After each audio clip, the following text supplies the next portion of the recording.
जय हिंद सभी भाइयों को। आपका स्वागत है मेरे YouTube चैनल पर। अभी जैसे 1 महीने पहले तक मैं बोर्ड में पढ़ाया करता था। तो आज मैं दोबारा एक नया टॉपिक लेकर के आपके सामने आया हूँ। इस वीडियो में आपको पढ़ाने वाला हूँ। तो जैसे कि मैंने आखिरी वीडियो बनाया था, तो वो मैंने बनाया था क्वाड्रेटिक इक्वेशन का। मैंने जिसमें जो हमारा चैप्टर था, तो क्वाड्रेटिक इक्वेशन में मैंने आपको पढ़ा दिया था। क्वाड्रेटिक इक्वेशन क्या होती है मैंने आपको बताया था। फिर उस पर मैंने आपको बताया था कि जो सॉल्यूशंस ऑफ क्वाड्रेटिक इक्वेशन था, ये हमारा सेकंड टॉपिक था इस चैप्टर का। ठीक है। फिर उसके बाद मैंने आपको पढ़ाया था नेचर ऑफ रूट्स। फिर नेचर ऑफ रूट्स के बाद मैंने आपको पढ़ाया था relation between roots and coefficients, मैंने पढ़ाया था। ठीक है। यहाँ तक मैंने आपको इस चैप्टर के कम से कम 3 से 4 वीडियो में मैंने अभी तक मैंने आपको बताया है कि टॉपिक मैंने इसमें कवर किए थे।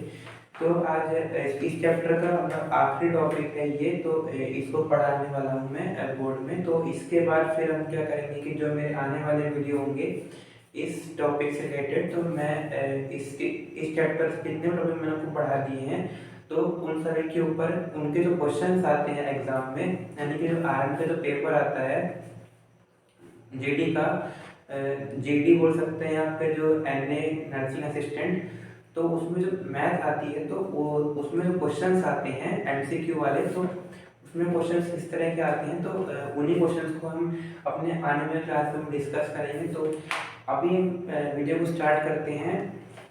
तो अभी हमारे टॉपिक का नाम है फॉर्मेशन ऑफ क्वाड्रेटिक इक्वेशन। उससे पहले मैं आपको एक डेफिनेशन समझाने वाला हूँ, तो आप उसको समझिएगा। वो डेफिनेशन का नाम है इक्वेशंस इन्वॉल्विंग रेडिकल्स। मतलब कौन जो इक्वेशंस होती हैं वो रेडिकल्स में इन्वॉल्व होती हैं। तो ये डेफिनेशन आपको बताना पड़ेगा, ये जरूरी है इस टॉपिक को पढ़ाने के पहले। तो इसमें इसका मतलब है कि equations which contains variable under radical sign are radical equation और इरेशनल इक्वेशन। देखिए, जो मैंने आपको बताया इक्वेशन इन्वॉल्विंग रेडिकल्स को, इसका दूसरा नाम है इरेशनल इक्वेशन। तो मैं आपको बताऊंगा कि इरेशनल इक्वेशन क्या होता है। देखिए, इसमें लिखा है equation which contain variable under radical sign are radical, यानी कि जो रेडिकल साइन के अंदर जो वेरिएबल होता है उसे हम बोलते हैं इरेशनल इक्वेशन। ठीक है। ये डेफिनेशन मैंने आपको बता दी। फिर इसके बाद हम टॉपिक को स्टार्ट करने वाले हैं फॉर्मेशन ऑफ क्वाड्रेटिक इक्वेशन। मैं टॉपिक को बोर्ड में लिख लेता हूँ।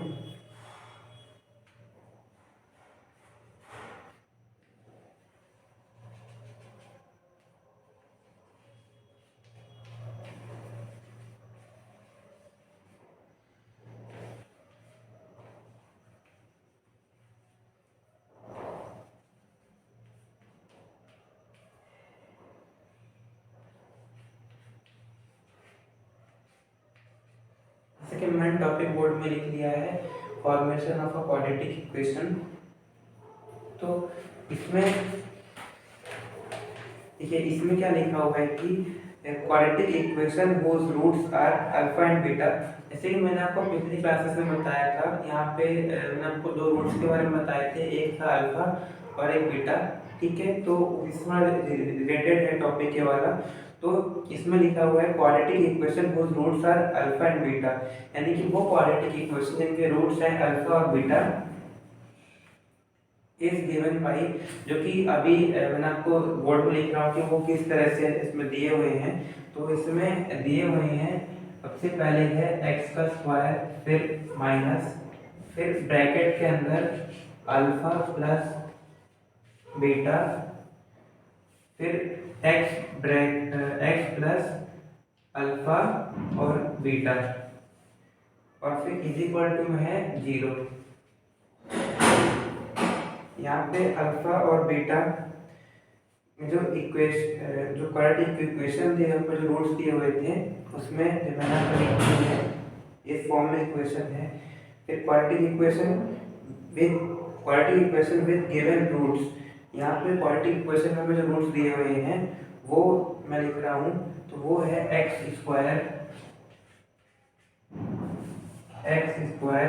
माइनस, जो मैंने बीच में लिखा हुआ है अल्फा प्लस बीटा, तो इसे हम बोलते हैं सम ऑफ रूट्स।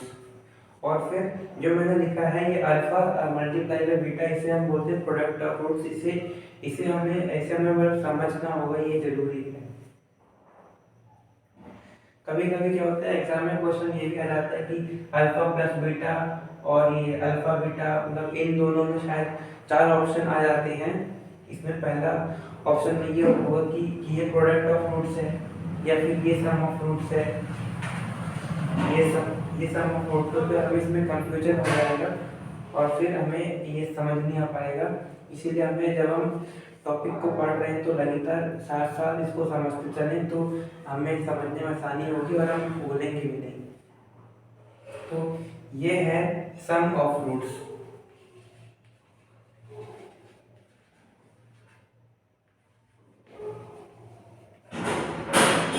ये है sum of roots, bracket close, फिर x और प्लस, इसे यहाँ पे लिखा हुआ था x प्लस, तो मैंने यहाँ पे लिख दिया x प्लस। फिर इसके बाद जो अल्फा और बीटा दिया हुआ है ये है हमारा प्रोडक्ट ऑफ रूट्स।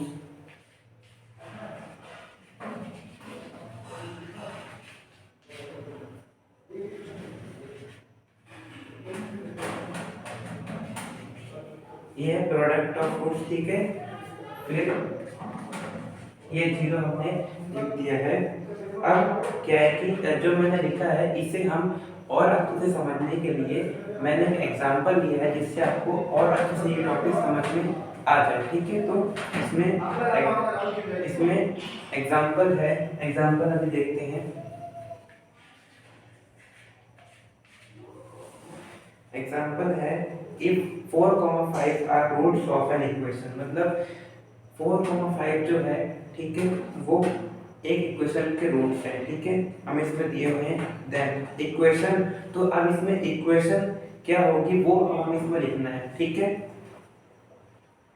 तो इसमें इक्वेशन जो होगी तो वो मैं इसमें लिख रहा हूँ डायरेक्ट।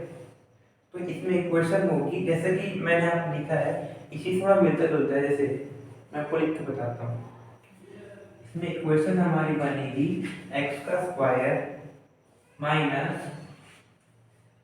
4 प्लस 5, 4 प्लस 5, फिर दोबारा से x plus 4 multiply by 5 is equal to 0, ठीक है। ये जो 4 और 5 है ये हमें यहाँ पे रूट्स दिए हुए हैं इस इक्वेशन में। अब हम इसे थोड़ा सॉल्व कर लेते हैं, तो ये हो जाएगा x का स्क्वायर माइनस, ये देखिए यहाँ पे ये 5 प्लस 4 हो जाएगा 9, ठीक है, और ये जो माइनस है ये आ जाएगा, तो ये हो जाएगा x स्क्वायर माइनस 9x, ये जो x है यहाँ पे आ जाएगा प्लस 20, 4 इंटू 5 यानी कि ये हो जाएगा 20, 4 इंटू 5 इज इक्वल 20, और फिर ये आ गया अपना 0, ठीक है। यहाँ तक क्लियर। फिर यहाँ पे ये टॉपिक खत्म हो गया है, ठीक है। जैसे मैंने यहाँ पे लिखा, सबसे पहले मैंने यहाँ पे एक इक्वेशन लिखी, फिर इसमें मैंने बताया कि ये क्या होता है और ये क्या होता है, फिर उसके बाद मैंने एग्जांपल लेकर आपको समझाया, ठीक है। अब इसके बाद मैं आपको इसी टॉपिक में एक क्वेश्चन और करवा रहा हूँ आज।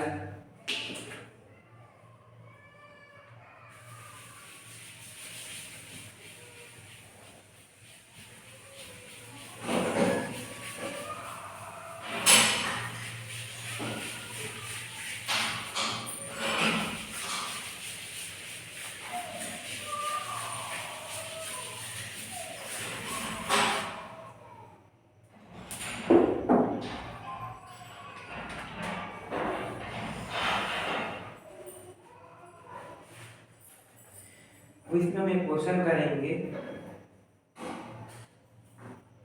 क्योंकि हमें उस क्वेश्चन को हमें सॉल्व करना है।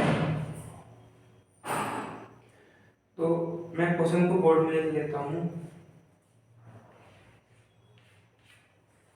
यहाँ पे हमारा क्वेश्चन दिया हुआ है x माइनस 3 का square is equal to 4 bracket x minus 3। ठीक है, इसे हमें सॉल्व करना है। यहाँ पे हमें x की वैल्यू को फाइंड आउट करना है। तो जैसे मैंने लास्ट टॉपिक में पढ़ा है, ये क्वेश्चन वैसे ही सॉल्व होगा। तो सबसे पहले हम इसमें क्या करते हैं, देखिए हम जो ये तो है x माइनस 3 स्क्वायर, यहाँ ये हमें दिया हुआ लेफ्ट हैंड साइड में। ठीक है, फिर इसके बाद 4 ब्रैकेट x माइनस 3 जो है ये हमें दिया हुआ है हमारे equal to right hand side में दिया हुआ है। तो अब हम क्या करेंगे, इसे भी हम उठा के इस तरफ ले आएंगे और फिर जो ये इक्वल टू इस तरफ हम लिख देंगे 0। इसे हम सॉल्व करके देखते हैं। ठीक है, और एक और बात ध्यान देना पड़ेगा, जैसे मान लीजिए कि ये 4 अभी क्या है यहाँ पर पॉजिटिव, यानी कि जो प्लस है, और जब इक्वल टू प्लस पार्ट जाएगा तो ये हो जाएगा -4। हमें यहाँ पे साइन को थोड़ा ध्यान देना पड़ेगा। तो ये हमारा x माइनस 3 का तो स्क्वायर ऐसे ही रहेगा। ठीक है, फिर ये हो जाएगा -4 bracket x minus 3 is equal to 0। ठीक है, अब इसके बाद देखिए अगर इसे करते हैं सॉल्व तो ये हो जाएगा x माइनस 3 और फिर ये x माइनस 3। ठीक है, और ये माइनस का 4 जो है ये इस ब्रैकेट के अंदर आ जाएगा, और फिर ये 0 यहाँ पे एडिटिव आ जाएगा। फिर यहाँ पे क्या है कि ये जो x माइनस 3 है इसे हमने लिख लिया ब्रैकेट में, और फिर जो ये x माइनस 7 है इसे हमने लिख लिया यहाँ पर, और ये हो गया 0। अब देखिए यहाँ पे इस स्टेप को हमें समझना जरूरी है। तो यहाँ पे आगे हुआ क्या है, ये मैं आपको समझाने वाला हूँ, तो थोड़ा ध्यान से समझिएगा। देखिए अभी तक हमने सबसे पहले क्या किया था, हमने इसको तो हमने यहाँ पे लिख दिया था, फिर हमने ये 4 ब्रैकेट x माइनस 3 था, फिर हम उठा के इस तरफ लेके इक्वल टू के पास, तो ये हो गया था -4, माइनस का आ गया था साइन, और ये इक्वल टू इस पार्ट 0। अब हमने इसे सॉल्व कैसे किया वो आप समझिएगा। हमने यहाँ पे क्या किया, हमने सबसे पहले x माइनस 3 लिख दिया। ठीक है, फिर उसके बाद हमने इस x माइनस 3 को यहाँ पे लिख दिया, और फिर -4 था इसे हमने इस ब्रैकेट के आगे लगा दिया, फिर हमने यहाँ पे लिख दिया 0। अब हमने क्या किया, ये जो था ब्रैकेट इसे हमने यहाँ पे ऐसे कॉपी कर दिया। ठीक है, अब हमने यहाँ पे क्या किया, ये जो x था हमने यहाँ पे लिख दिया, और अब देखिए यहाँ पे क्या होगा, हमने यहाँ पे किया -3 -4। जैसे हमें पता है कि माइनस माइनस होता है प्लस, लेकिन यहाँ पे ध्यान देने वाली बात ये है, यहाँ पे देखिए जो यहाँ पे क्या दोनों का साइन एकदम सेम है, यहाँ पे माइनस है यहाँ पे माइनस है, तो साइन इसका आएगा, मतलब यहाँ पे साइन आएगा माइनस का। क्यों आएगा, वो इसलिए आएगा क्योंकि देखिए यहाँ पे जो 4 है वो 3 से बड़ा है, इस वजह से यहाँ पे साइन आएगा माइनस का। ठीक है, अब इसके बाद जब हम इसे और सॉल्व करेंगे तो ये देखिए क्या हो जाएगा, ये हो जाएगा x minus 3 is equal to 0। तो यहाँ पे हमारी जो x की वैल्यू है वो आने वाली है x इज इक्वल टू 3। ठीक है, ये जब -3 0 के इस पर आएगा तो ये बन जाएगा प्लस का 3। अब बात कर लेते हैं इसकी, तो ये वहां पे हो जाएगा x माइनस 7 जो है अभी 0 है, जब इसे हम सॉल्व करेंगे तो ये हो जाएगा x इज इक्वल टू 7। ठीक है, x इज इक्वल टू 7। अब यहाँ पे जो है हमारे पास जो हमें सॉल्यूशन सेट मिला है वो मिला है ये, एक तो ये है x3। अब ये क्वेश्चन हमें पेपर में ऐसा ही आएगा, थोड़ा चेंज भी हो सकता है, लेकिन हमें ऑप्शन में दिया रहेगा x, जैसे मान लीजिए एक तो यही दिया रहेगा x3 और ये रहेगा 7 3,7 x इज इक्वल टू 3,7। एक ऊपर जैसे मान लीजिए कि एक दे दिया 2,3, एक दे दिया 8,9 और एक दे दिया ये, तो हमें क्या करना पड़ेगा, हमें थोड़ा इसको सॉल्व करना पड़ेगा क्या वहीं पे उसी रफ साइड में, तब हमें जाके इसका आंसर पता लगता है, तब हमारा क्वेश्चन सही हो पाएगा। आज के लिए बस इतना ही।